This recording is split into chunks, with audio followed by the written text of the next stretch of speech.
hier au maire, je le félicite et je félicite toutes les équipes justement pour ces rencontres qui sont franchement très enrichissantes. Et, on en apprend à chaque fois et les conférenciers sont formidables.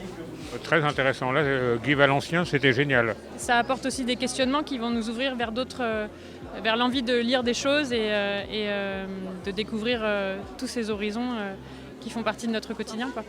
Moi je trouve ça très intéressant et le fait que ce soit sur la médecine, je trouve que c'est bien de m'enrichir autre part qu'avec mes cours en amphi, puis d'avoir des avis de différentes personnes qui n'ont pas forcément le même avis eux-mêmes, je trouve que ça c'est bien aussi. Alors aujourd'hui j'ai beaucoup aimé lorsqu'ils ont parlé de l'intelligence artificielle parce que plus tard j'aimerais être médecin et donc ça m'intéresse beaucoup de voir comment le métier va évoluer, qu'est-ce qui va devenir et qu'est-ce qu'on va attendre d'un médecin dans 10 ans, dans 20 ans parce que ce sera différent d'un médecin d'aujourd'hui. J'ai entendu parler des rencontres de l'avenir pour la première fois dans mon lycée. Nous avons vu qu'il y avait beaucoup de conférences sur des sujets très intéressants comme l'avenir du féminisme ou l'avenir des relations internationales.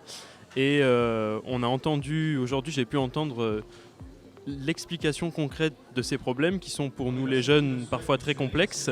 On ne peut qu'être impressionné par les programmes qui sont desservis par la ville de Saint-Raphaël évidemment. C'est vraiment du savoir accessible, vraiment. J'avais eu l'occasion de participer à la première qui m'avait beaucoup plu, c'est pour ça que je suis revenue pour la deuxième. C'est facile, c'est accessible et surtout on a la chance ici de pouvoir en bénéficier. Donc c'était vraiment très intéressant et passionnant et agréable, surtout agréable.